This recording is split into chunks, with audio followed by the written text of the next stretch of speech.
My name is Jessica Harrington, Director of Career Development at the Lighthouse, and today is the first part in a 5-part webinar series. We're going to be talking about building the perfect resume. To get started, we're going to talk about what makes a good resume.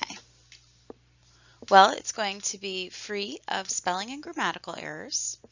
It's going to be concise. We definitely don't want to see a 20-page resume. Ideally, coming out of college, or if you're still in college, you want your resume to be 1 to 2 pages. In that resume, you're going to highlight your skills, your achievements, and your experience. You want to use that using the best language possible. So you're going to use a lot of action verbs, language that really highlights your achievements. And we'll talk about that a little bit further in a bit. We're not going to get overly personal. Your resume is a good place to highlight your skills, professional skills, your professional achievements, and academic achievements as well. But it's not really a place to get into hobbies, things like that. You also want to make sure that you're using the appropriate layout, best practices for margins, fonts, allowing white space in your resume that makes it easy for whoever is reading it to follow along the page. This is a very basic layout of how you could format your resume. You're going to have your header at the top. If you are still in college or you just graduated from VWU, your education should really be at the top. Now, once you've been working for 15 years, 10 years even, it's okay to move your education down below your experience, but initially when you're entering the job market, you want to make sure that that education is right at the top. If your GPA is above a 3.0, you want to include it. And then you can include relevant coursework, honors, and awards relating to your education. Then you can, you're going to have sections for experience. And then you also want to mention skills or any research that you've completed as well. So what to include and what to leave off? Well, like I said, you're going to include your GPA if it's a 3.0 or higher. You want to make sure that you include experiential learning. Did you complete some research? Were you working as a research assistant, perhaps? Did you spend a semester in Spain? Did you complete an internship with NATO? Like there's so many different things that you may have completed that you can add to that resume that really highlight, the breadth of your experiences. For your work experience, you want to make sure that you're including 3 to 5 bullet points for each experience, highlighting your achievements and talking a little bit about what you did. Also, if you are involved in extracurricular activities, it is more than okay to include a section on that. Say you're the president of a student organization or in a leadership role. Or say you volunteer with Habitat for Humanity or anything else really. These are all good things to include on your resume. Things that you're going to want to leave off. Excluding maybe college freshmen, I really feel it's best if you leave your high school education off. You also don't need to include your references on your resume. That should be a separate document. I will talk a little bit about what your reference page should look like, just because, I think it's still important to discuss that, but it's not something that goes on your actual resume, and you don't need to say at the bottom, references available upon request. It is assumed, and you don't need to say that. Another thing to leave off is the objective. Also, essentially, it's assumed.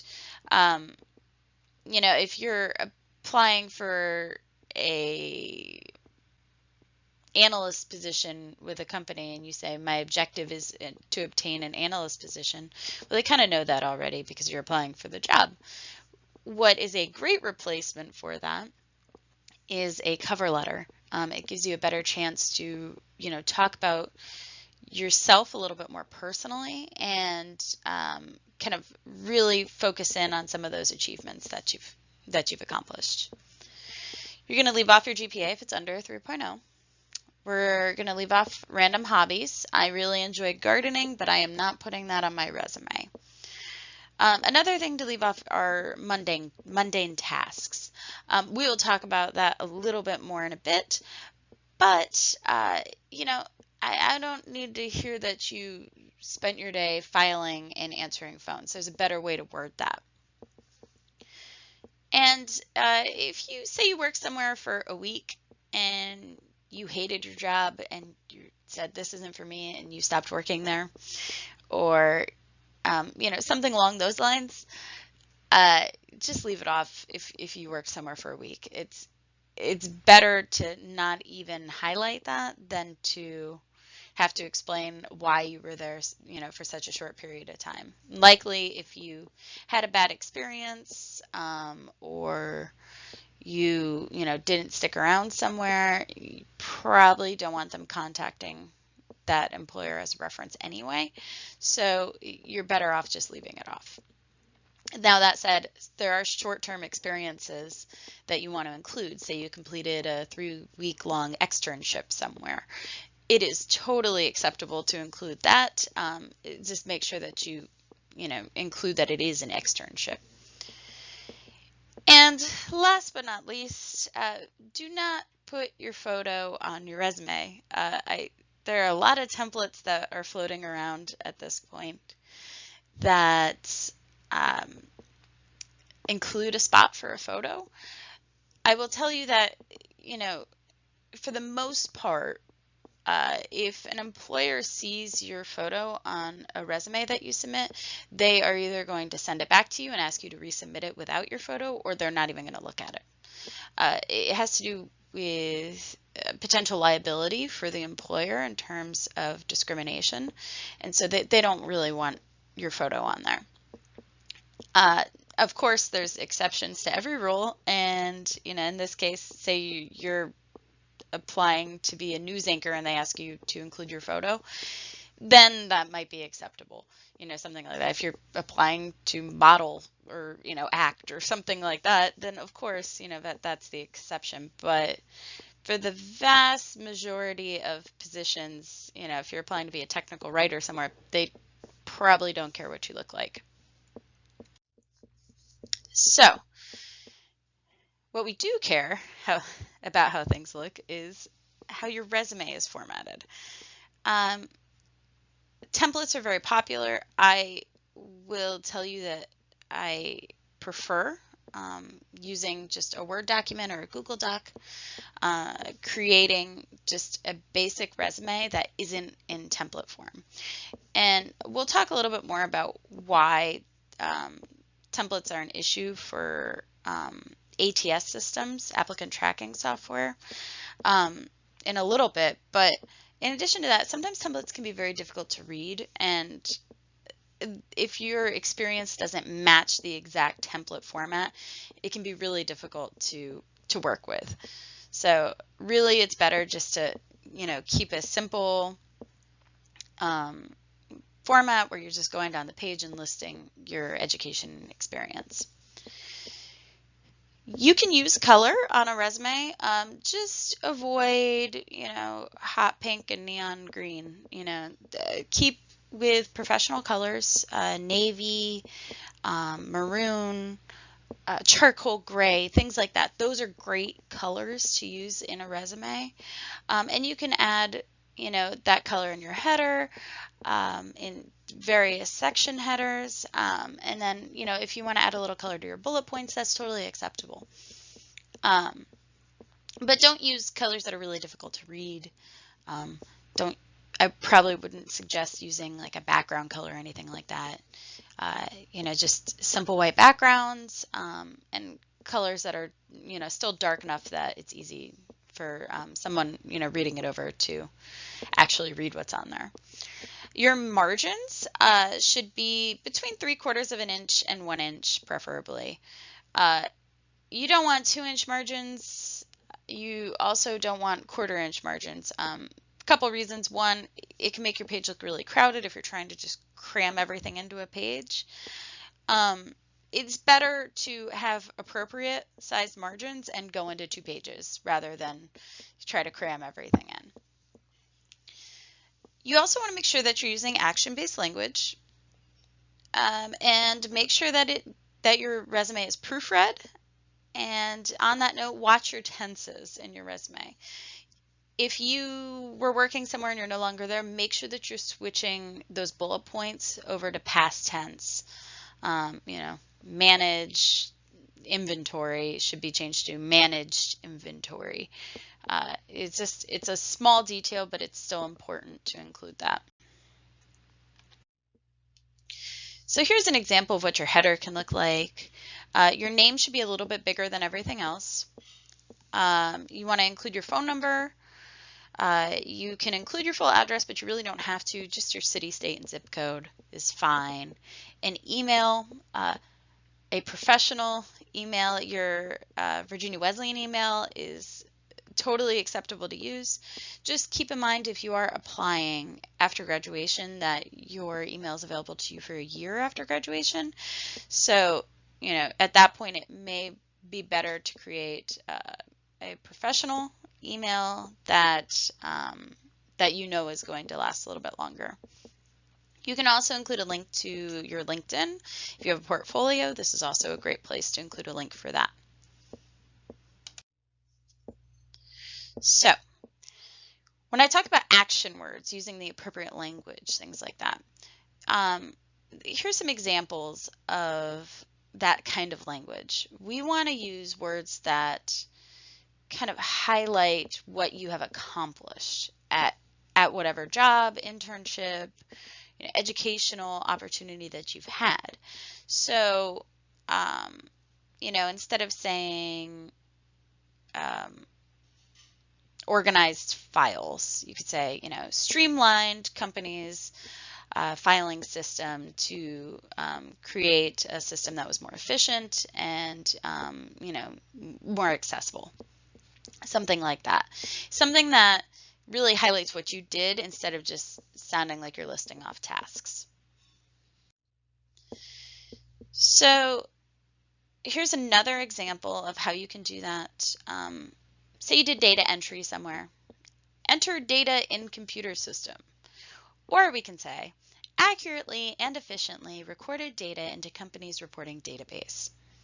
So I'm saying the same exact thing, but one sounds way more professional, way more like you were accomplishing something. So just be aware of your language, how you word things. Don't just list, watch children, when you worked at a summer camp. Supervised children ages 5 through 10, ensuring their safety and designing educational programming, something like that. So getting back to references, I said I would mention a little bit about that. You're not going to, again, list those on your actual resume. Do not include that little sentence saying references available upon request. But you are going to create a document that matches the formatting of your resume. I suggest using the same header for your resume, your cover letter, and your references page. Your references should definitely be limited to 1 page. No one needs to call 10 references. And if for some reason somebody does, they will specify that, and then, that's a separate situation. But in general, 3 to 5 references is really the best way to go. Professional references are always going to be better than personal references. Professional reference can be, a former supervisor. It's also okay to ask a professor if they would be willing to provide a reference. Say, you worked with someone at the university like me, for instance. I'm always happy to provide a reference, if I'm able to, if we've worked together in that capacity. So, say you've only had maybe 1 internship and you just can't think of another professional reference to include.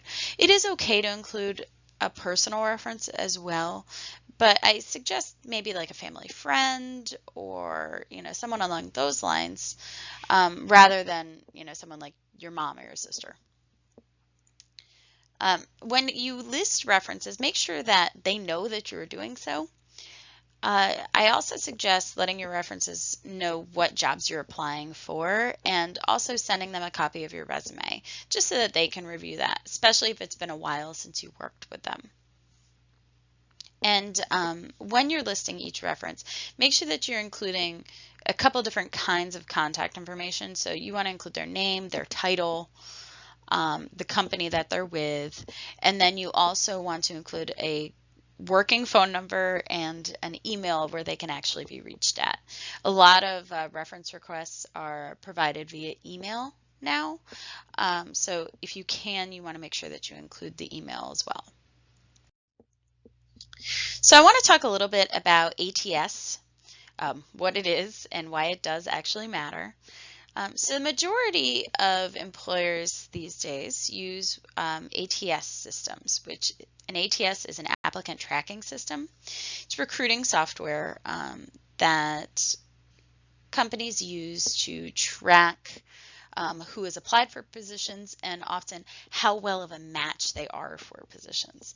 So the majority of applicant tracking systems take your resume and they score it against the actual job description, and if it's below a certain percentage, if it doesn't match, then they will get an alert saying that it's not a match, and they might not even have a chance to even look at your resume. So what I suggest doing when you're looking at a job description, and say this is a job that you really, really want, look at the keywords that come up the most in that job description. A simple way to do this is you could always copy and paste that job description into a word cloud and see what pops up the most. So you just want to make sure that if there's a lot of words that are appearing, say, I don't know, customer service comes up 8 times in a job description, then you want to make sure that customer service is somewhere in your resume as well. Getting back to templates and why it's an issue for ATS is a lot of times when you submit a template resume into an ATS system, it jumbles it, and sometimes it can completely mess with your score. It can make your resume unreadable. So I really suggest keeping with that simple format and uploading your resume into those systems as a Word file. On that note, also avoid any unusual fonts because those can get messed up when you submit into an ATS system. Also, I probably would suggest not applying to, say you really want to work for Google, don't apply for 20 jobs for Google. Apply for a few, wait to see if you hear back, and then, you can always apply for more afterward. But if you have one resume that you're allowed to upload into an ATS system, and you apply for a bunch of different jobs, it's not going to match for all of them. So if you have any questions about any of this or anything else relating to resumes, please feel free to reach out to me at jharrington@vwu.edu. You can also reach out via email or go to my Calendly link to make an appointment.